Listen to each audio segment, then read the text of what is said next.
भगवान शंकर के पूर्ण रूप काल भैरव की कहानी। एक बार सुमेरु पर्वत पर बैठे हुए ब्रह्मा जी के पास जाकर देवताओं ने उनसे अविनाशी तत्व बताने का अनुरोध किया।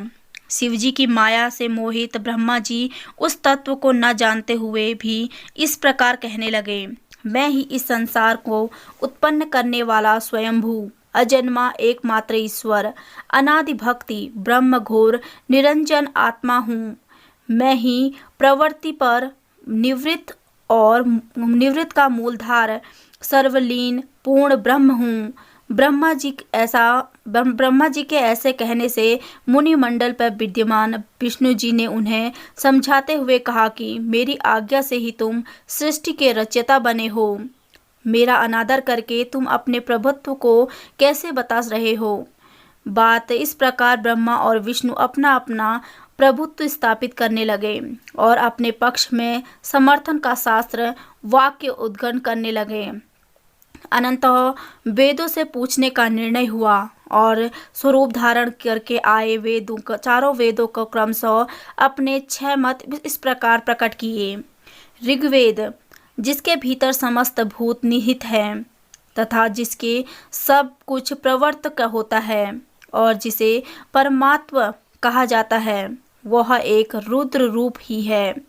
यजुर्वेद, जिसके द्वारा हम वेद भी प्रमाणित होते हैं तथा जो ईश्वर के संपूर्ण यज्ञों और योगों से भजन किया जाता है, जिसका सबका दृष्टा वह एक शिव ही है।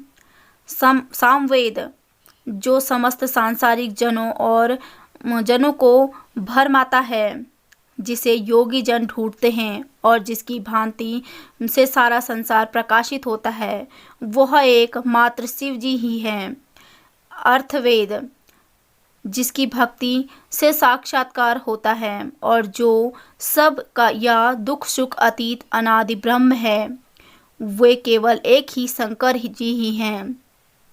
ब्रह्मा जी वेदों के इस कथन को प्रपात करते हुए नित्य ब्रह्मा के रमण करने वाले दिगंबर पीत वर्ण धूर्ति प्रेम नाथ कुबेटाधारी सर्वावेशनी व्रतवाहनी निसंग शिवजी का एक ब्रह्म मानने से इनकार कर दिया।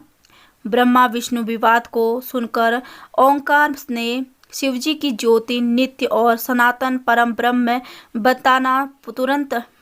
तुरंत ही भी शिवजी माया से मोहित ब्रह्मा विष्णु की बुद्धि काम नहीं करी।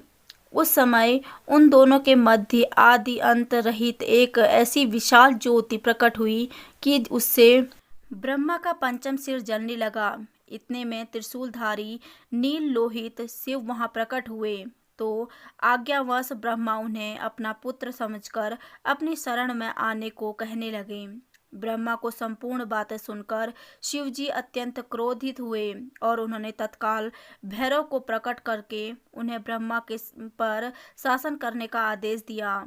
आज्ञा का पालन करते हुए ब्रह्मा ने अपने बाएं उंगली से नखाग्र से ब्रह्मा जी का पंचम सिर काट डाला। भयभीत ब्रह्म संत रुद्री का पाठ करते हुए शिवजी के शरण हुए। ब्रह्मा और विष्णु दोनों के सत्य को प्रतीत हो गया और वे दोनों शिवजी की महिमा का गान करने लगे। यह देखकर शिवजी शांत हुए और उन्होंने उन दोनों को अभयदान दिया।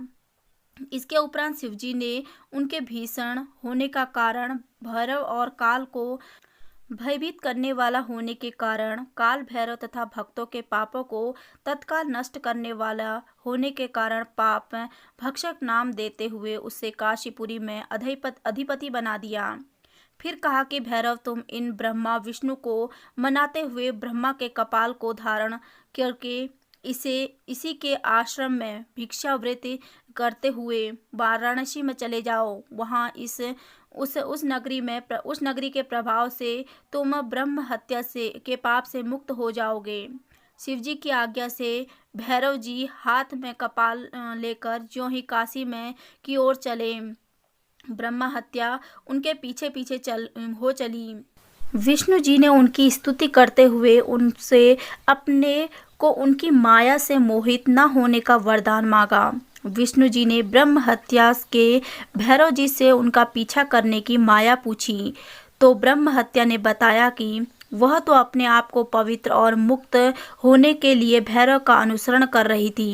भैरव जी ज्यों ही काशी पहुँचे, क्योंकि उनके हाथ में चिमटा और कपाल जैसे ही पृथ्वी में गिरा और तब से उस स्थान का नाम कपाल मोचन तीर्थ पड़ गया।